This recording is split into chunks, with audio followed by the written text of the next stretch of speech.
if I am to assume that these two terms, ontology and epistemology, have become less intimidating, right? Having discussed this for about a period of 1 week, is my assumption correct? Ontology is what is it that you want to study? Epistemology is how is it that I'm going to study? I mean, to put it in layman's terms, right? And knowledge claims, you stake knowledge claims. You say that men are possessive. I'm just saying something, right? To give you an example. Or men are bad. Whatever, right? So this is a knowledge claim that you're making. And this knowledge claim that you're making has to be tested because it's research. You cannot make generalized statements in research, and you've got to be very careful, especially when you are writing a research paper.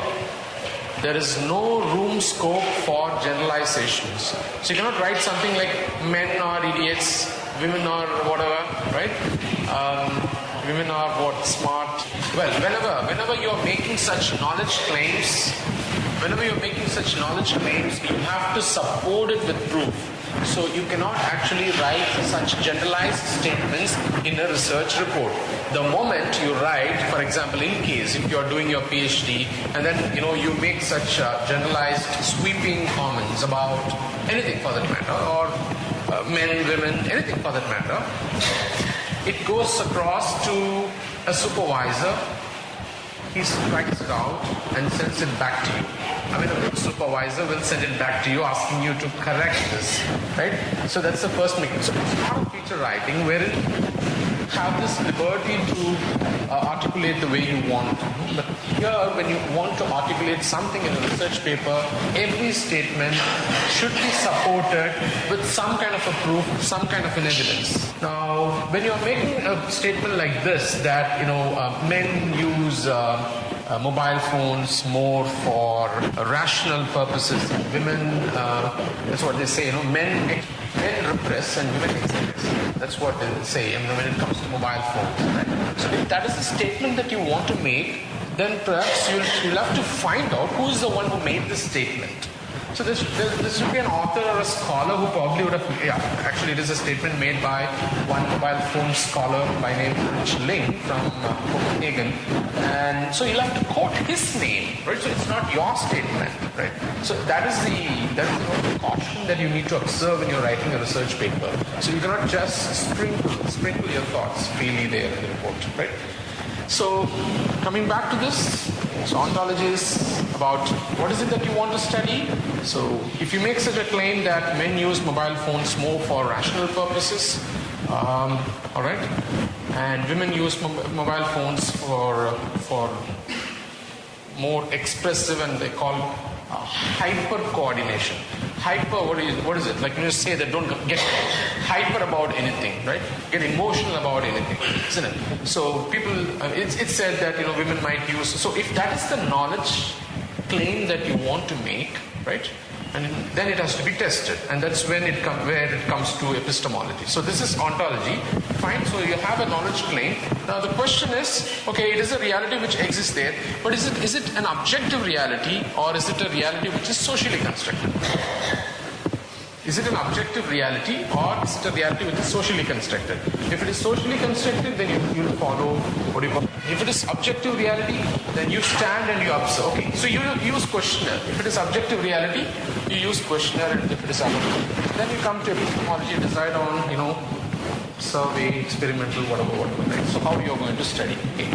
Now, if there is a risk of a doubt which still shrouds this concepts, then what I'll do is I'll just keep uploading materials one after another, so you can go through it, and to the extent possible try to clear the air, right? I mean, help yourself, right? So that's one thing which I'm going to do. Let's move on to other connected concepts. Pure and applied research, deduction and induction. I'll just first touch upon deduction and induction. You probably might have come across these two terms, in the PPT slide which I showed in the last class. Now, what happens in deduction? I'm just making it very simple. I'll not go Deduction is a method which is used in quantitative research, and induction is the method which is used in qualitative research. So you are actually deducing, right?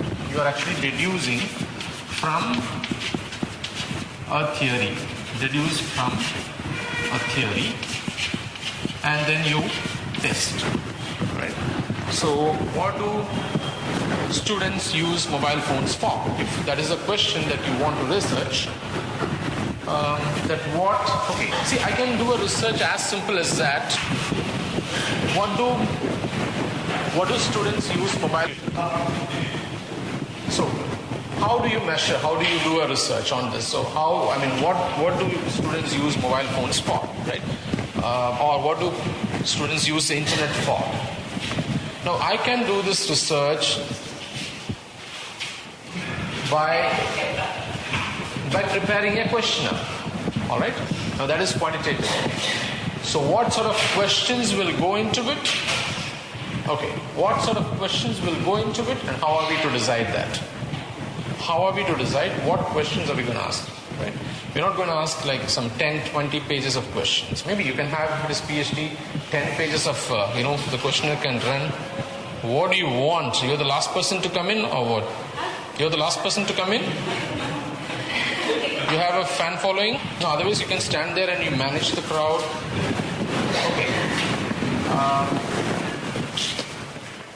What is it? Okay, so what are the questions that will go into it? I have a short, snappy memory bar, that's okay. Aging here. So what questions will go into it? Right now, how do we decide? For this purpose, we actually define some objectives in the beginning. Okay, this is what I want to measure. We'll have maximum 2, 3 objectives, or 4 objectives. Maximum maybe 5 objectives also sometimes, if it is PhD. For each objective, I will have 5 questions. Right? Or maybe 7 questions or 8 questions. So 5 and 8, it makes 40 questions.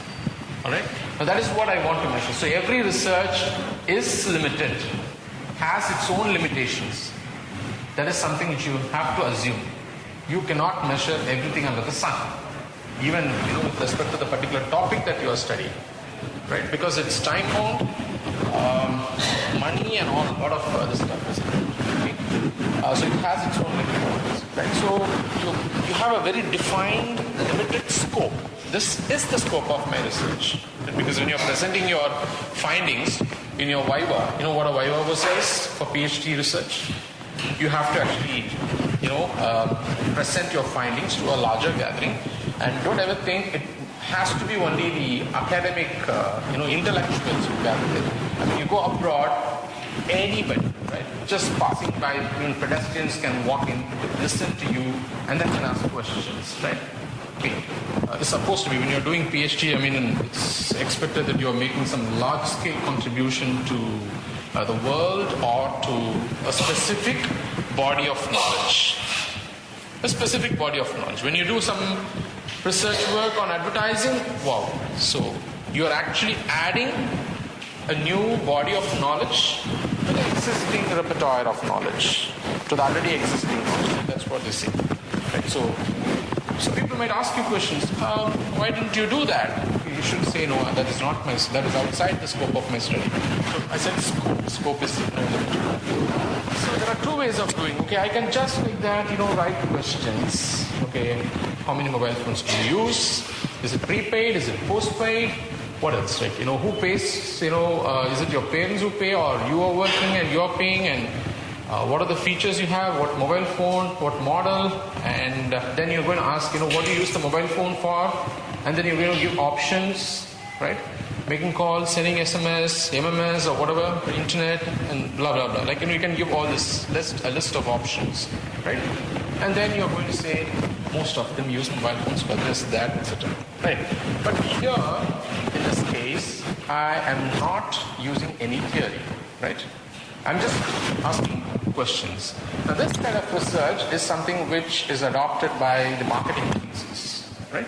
So they want to find out, and so they just go and find out. They are not actually, so in case if you happen to work in any marketing agencies, right? Because you naturally will.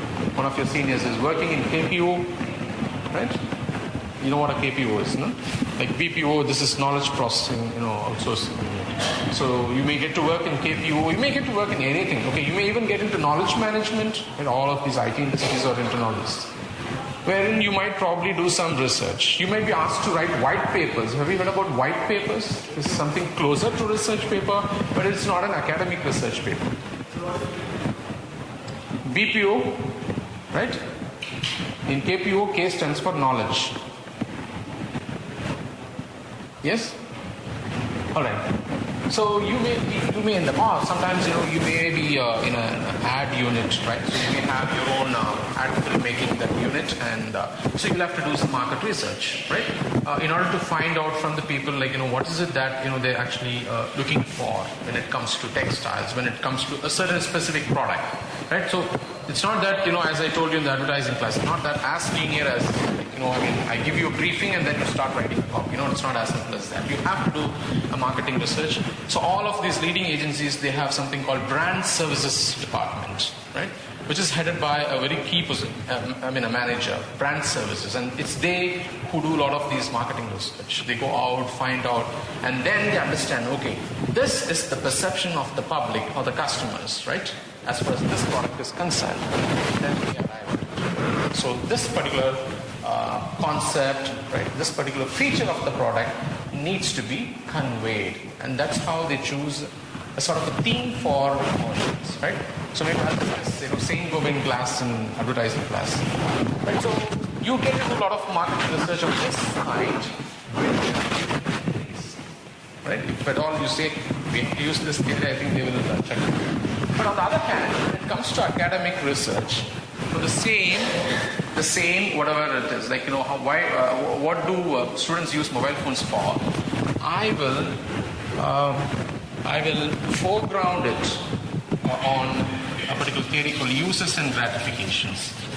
This theory was not taught to you, isn't it? All right. It's a media effects theory, so I don't have a big fetish for it. Right? So I'm not someone who's a big fan of media effects theories. Uses and gratifications. This theory says that you use a product because you seek certain gratification is closer to satisfaction. There are certain needs. You have certain needs, right? And you're trying to gratify these needs. That's why you use a product. Now you can apply this theory, right? Uses and gratifications. Now when you go through this theory will tell you what, etc. So now based on this theory, you will try to formulate questions, right? So now what happens in deductive research? In academic research, it is necessary to use a theory, right? Without theory, you're not doing a research. A lot of times people do research, like I told you in the last class and the previous class, BlackBerry used by policemen, right? There is no theory per se. Okay. So because when you don't use a theory from a communication perspective, then it's not communication research, it's like, any research, right? Like any other research. That's why I insist on using theories. Well, so what happens? You start with a theory in deductive research. After you have identified a problem, okay, this is what I want to study. You have identified a problem, all right? Now then you go through the theory, and from this theory, is this going to happen every day? Nisha, you're always coming in late, right? Try to recuperate yourself from this. Well, you start with the theory, and then you know what the theory is, and then you formulate what is called hypothesis. We'll learn what hypothesis is. Hypothesis is an assumption. Hypothesis is a guess. Right? It's an assumption. For example, I said men use mobile phones for a certain purpose. Now, that is an assumption. Have you tested it? You've not tested it yet. You've not tested it yet, right? So now in theory, you formulate hypothesis. You can say that women use mobile phones for a longer period of time compared to men. Now, this is a hypothesis, right? You have certain assumptions. You have to formulate assumptions, all right? You have to formulate assumptions, and you are going to test these assumptions, right? And the moment you test these assumptions, how do you test these assumptions? That's when you get into, distributing questionnaire, collect data. The data will tell you whether the assumptions which you formulated based on the theory, they are correct or incorrect. Actually, they do not use the word correct or incorrect. You will try to either prove hypothesis or refute hypothesis. You support, your findings, the data that you collect, it will support your hypothesis or refute your hypothesis. Right? These two things it will do. Okay. So from theory, you formulate hypothesis. The moment you have formulated hypothesis, you can go for data collection. Right? Now from the data collection, you can get findings, and the findings actually will test the hypothesis. After this you test hypothesis.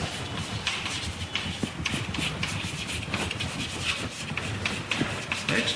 And then you conclude. So this is deductive. You start deducing from the theory, formulate hypothesis, test hypothesis, and then say, yeah, right? So the hypothesis actually is derived from theory. What the theory says, and you get something from there. So you're not going to test some 30, 40, 50 hypotheses, which is well nigh impossible. So you're going to test a few hypotheses that you're going to formulate. Right? It could be 10 hypotheses, whatever. Now we'll see more about hypotheses and testing them, etc. later. This is what happens in a deductive process. Right? Now what happens in induction is reverse. Alright? It is reverse. So in induction, we don't start with a theory, but we start with, okay, before theory, of course, you have some research questions also, fine. Without which you don't start a research, right? Research problem, research questions and stuff like that. You start with research questions in induction. This is sort of clear? You have any doubts? This is the process in which it happens. Okay?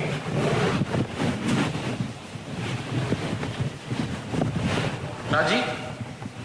It's not clear. Any theory that you know, should I name theory? Agenda setting, framing, discourse analysis, right? Then after that, I can go on knowledge gap hypothesis. Just go on and on. There are a lot of things. Okay, you will learn theories. You have to learn, right? You should know what theories to apply, right? For example,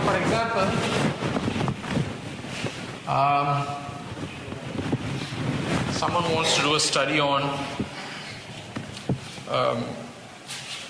There is this person who is sort of handicapped in some sense, right? I will not explain more.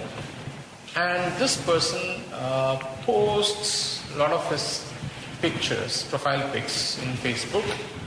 And on account of that, he is able to generate what do you call it, a groundswell of, I don't know if it is sympathy. You know what a groundswell is, isn't it? Like, it's an accumulation of sympathy on a large scale. So, and he has a lot of followers. He gets a lot of likes. He's getting a lot of comments, etc. Right? So if I want to study the phenomena, then I like to go to some sociological, theories.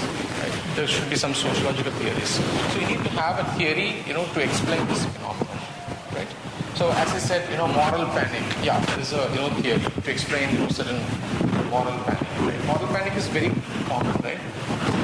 It's very common. Moral panic is very common. So you use something of this kind. So that comes actually with the expertise and with what you're reading, right? So the more you read, the more familiar you will become with an extensive list of theories. Right? Otherwise, if you look at quantitative research, please do a small analysis. Right? I'll give you this one. Okay, take the journals, whatever we have.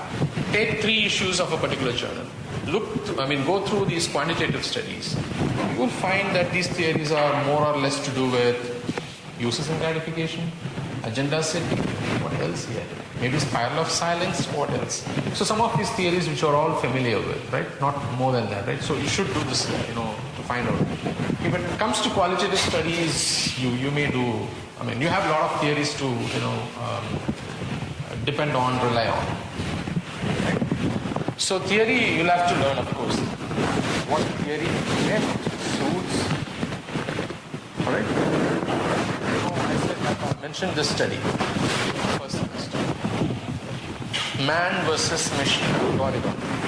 Isn't it? When we discussed agenda setting, there is one study, a PhD study, in which he tries to find out how Times of India editors select stories as opposed to Google machine algorithms and how it selects stories. Right? So one is machine selection, the other one is manual selection. Right? One is machine selection, the other one is manual selection. Okay? So he sat every day morning between 5 and 6 and selected the stories that are uploaded on the pages, Times of India pages, main pages, right? The main instance, the first 6 or 7 stories listed, right? Similarly, he also looked at Google News page, you can create it. He looked at the news stories that they select in the Indian context. All right? Times of India and Google. So he compared and then he did this analysis. Fine. So what theory will you use? It's about selection.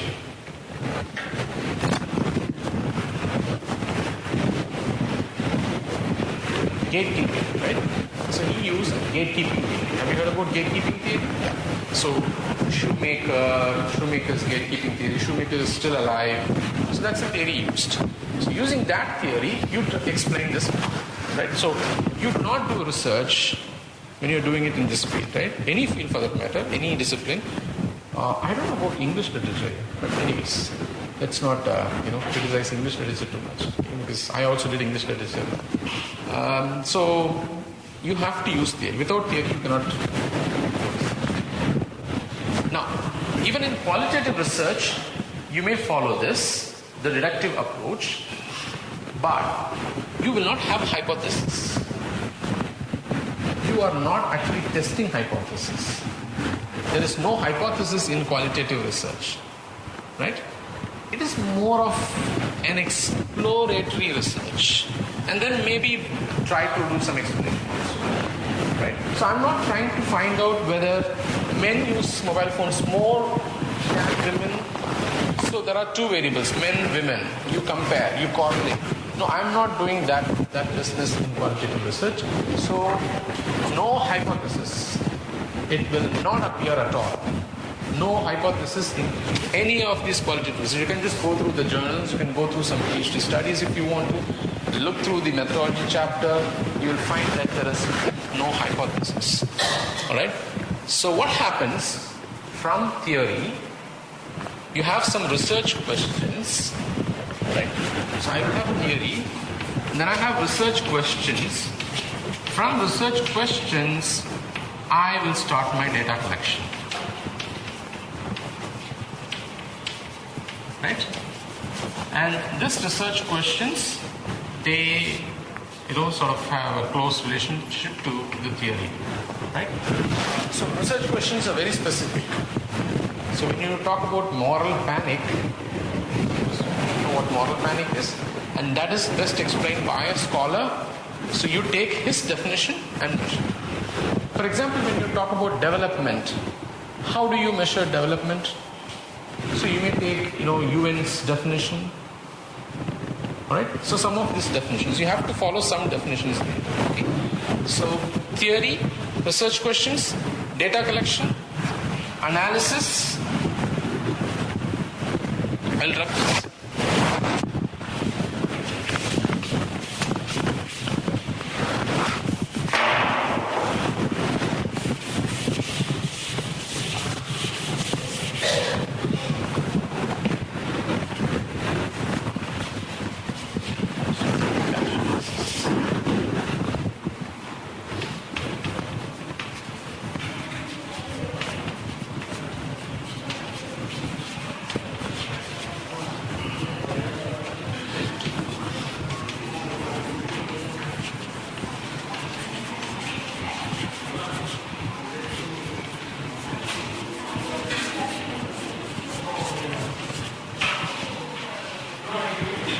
this is how it goes, right?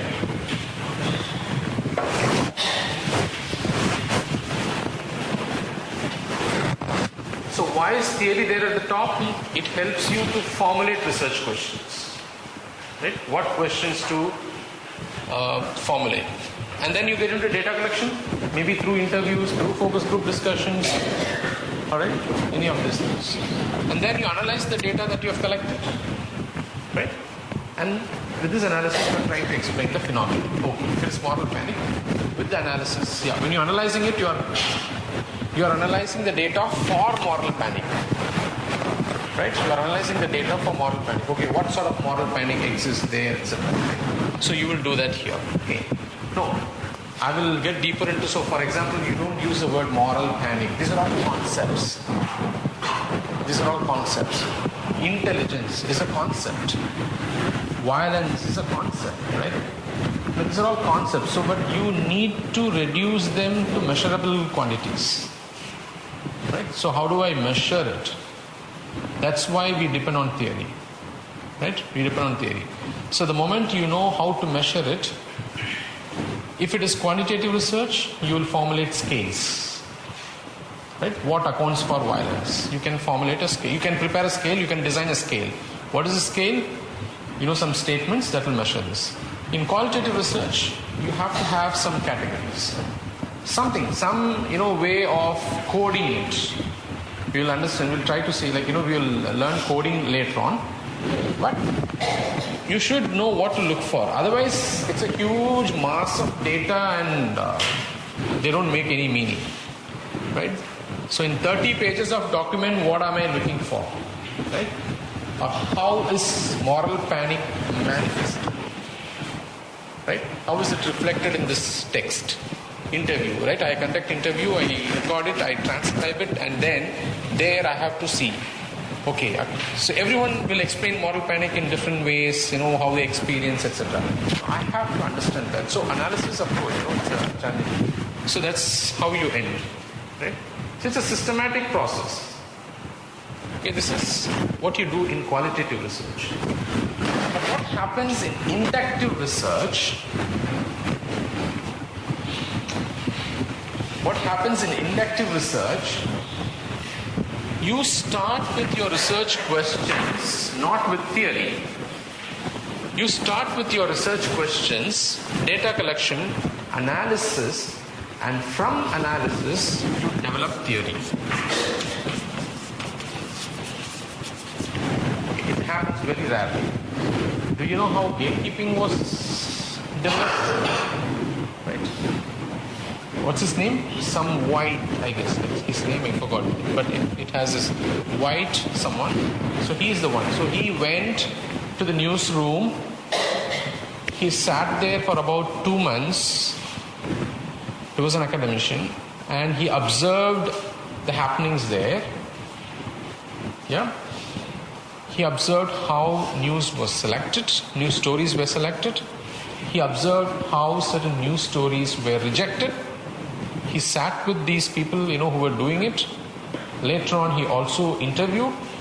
So at that point in time, he did not, we did not have this gatekeeping theory. He did not go to the newsroom with this gatekeeping theory in mind. No, he did not do that. He observed. Then later on, he had a huge collection of data.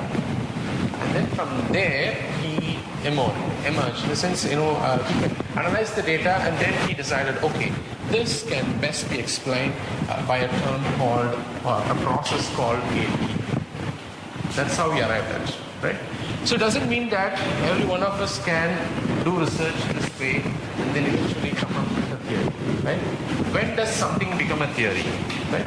When does a proposition become a theory? When does it become a theory?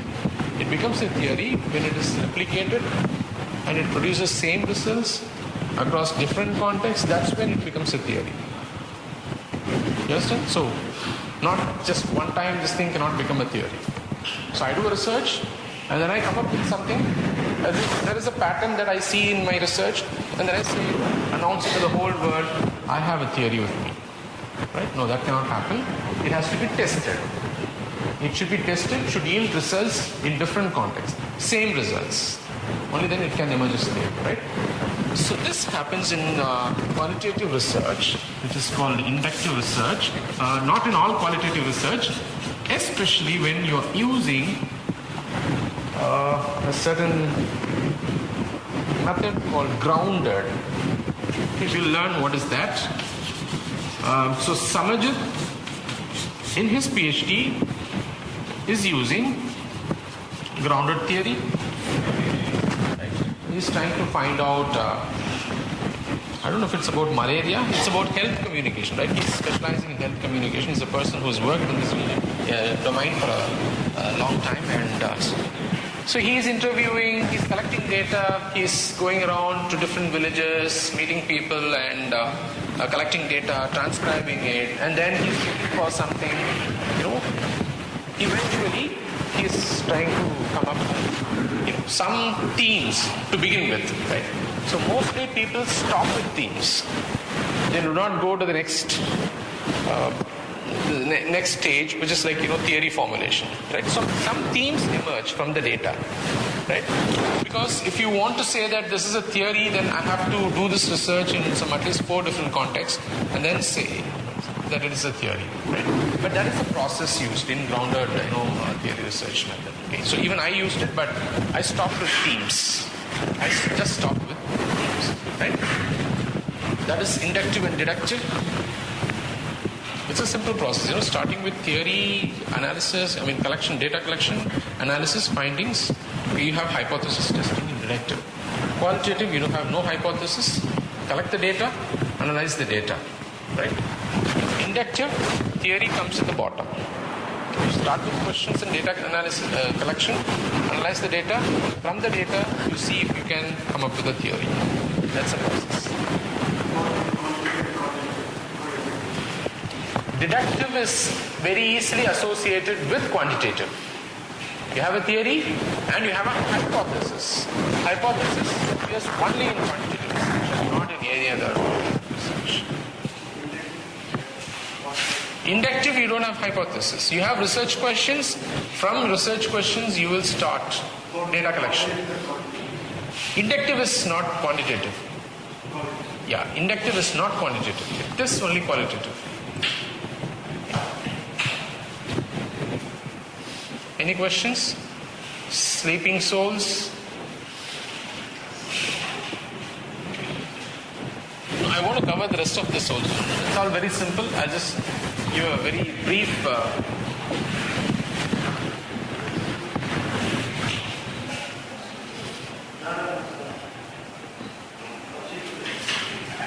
Sorry?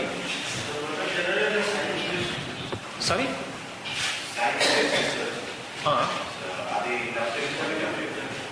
Or the inductive or deductive. See, there is you deduce in the sense you see, you deduce, right? It's actually deductive. They follow the deduction from something they deduce. So Sherlock Holmes is deductive, isn't it? It's not inductive. I'm not saying detective. No, I'm saying deductive. Okay. In fact, you should understand what Sherlock Holmes does. You said.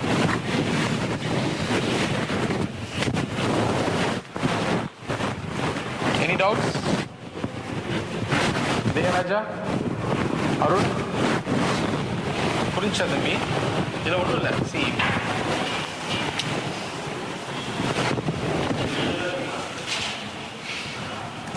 Nisha?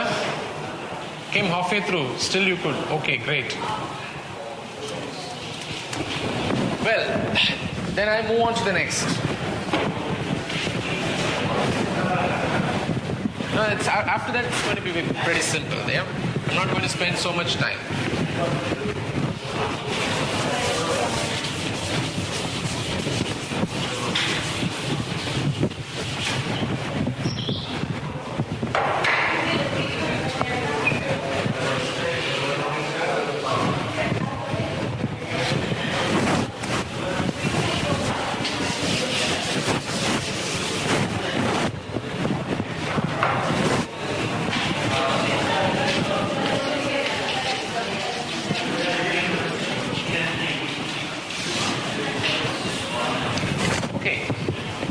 So again, to repeat, why do we do research?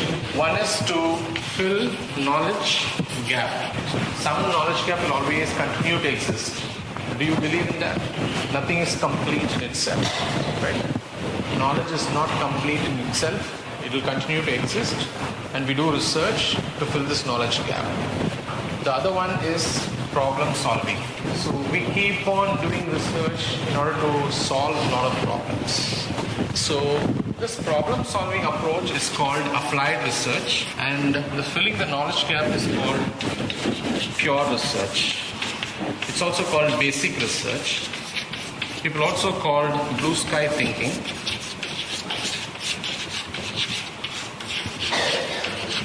Find out what does it mean, okay?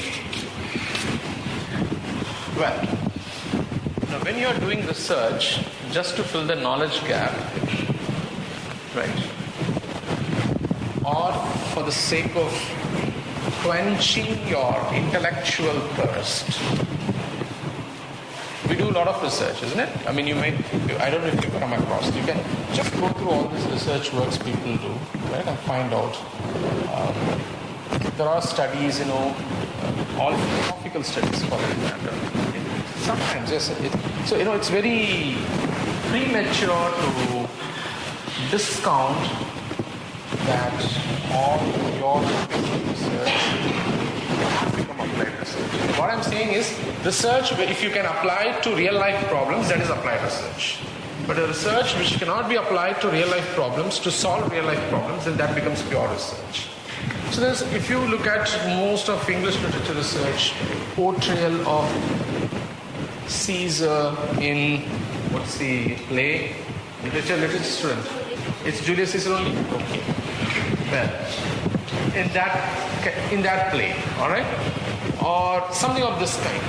Now, how is that going to help in addressing a real life problem, right? So it becomes more of a pure research. Similarly, we also do a lot of pure research in, in communication or a lot of this. It can be game studies. So I'll try to understand. Right. Now, identity issues, sometimes they can get translated to policy studies. When you're talking about identity, what I'm saying is a gender identity or whatever, identity, right? But mostly if you look at this research, they go deep into theories and try to understand the portrayal more from a theoretical perspective. And I believe in it, right? Okay. Because no, I do both, but now I'm more maybe basic researcher. So I try to study this, right? So that is one form of research. So people say that, for the sake of developing, this intellectual bodies of knowledge, you write more, you develop more, you write books on this, etc. But on the other hand, we do a lot of research which is application oriented, and that's what you call as applied research. So, no, I can research, I can study interactivity.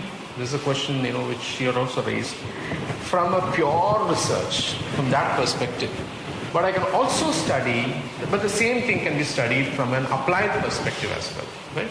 So what is this interactivity in websites? Right? What is interactivity in websites? Now, if I start approaching interactivity as a freedom that has been conferred on us, it has allowed us to interact. And so every one of us becomes a neoliberal subject, right? A free subject. So if I take this route and then start explaining it, in a very postmodern sense, right? What is the subject and interactivity, right? How each and every individual is a subject, and what sort of subject? I'll allow to explain, because there are a lot of theories, to explain. A subject, say for example, a subject does not have a permanent space, right? It has a space, then it deterritorializes the space, breaks the boundary, and then it shifts to another space. We are all like that, right? You shift to another space, and then that is not going to become a permanent space. Even that is re-territorialized, So there is something called territory in the first place, and so as a subject you keep shifting, moving across, and so maybe I can explain interactivity as a subject from that perspective. Then it becomes more of a pure basic discussion, right?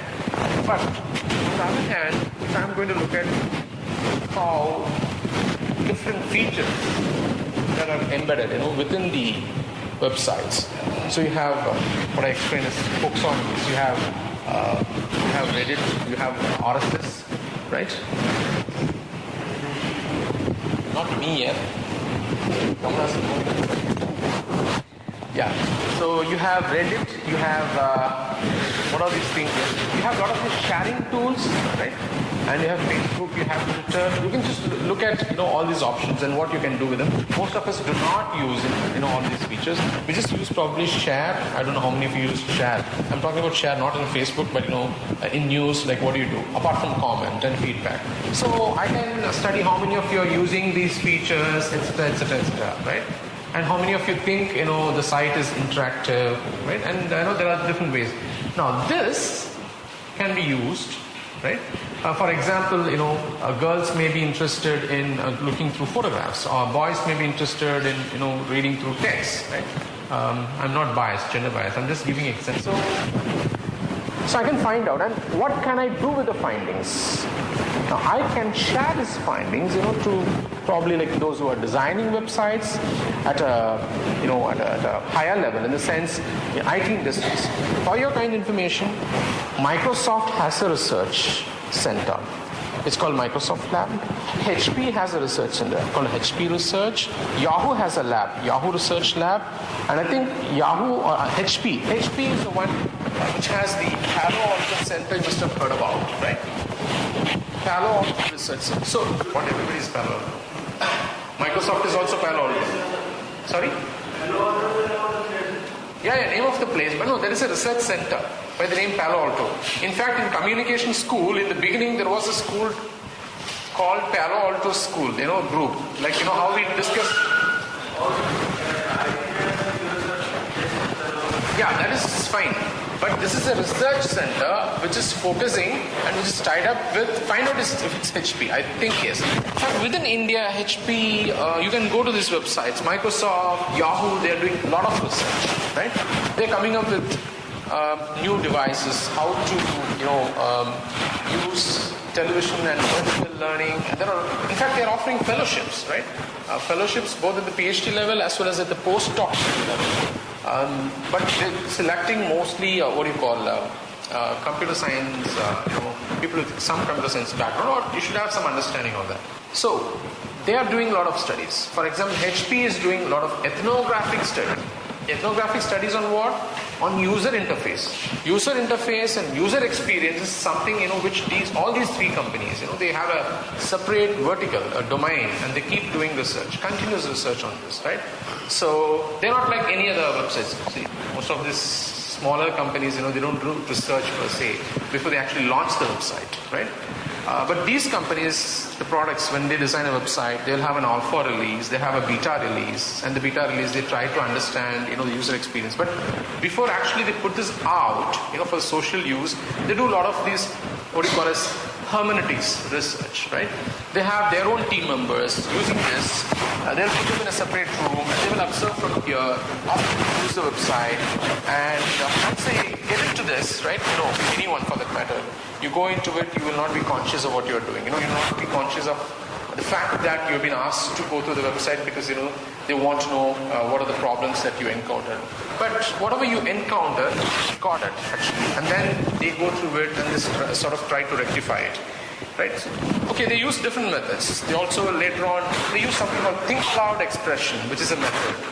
So as you're using a website, you're sitting in front of the system and using it, and every 15 minutes, they'll stop, they'll pause, they come and ask you, and you think aloud and you express, right?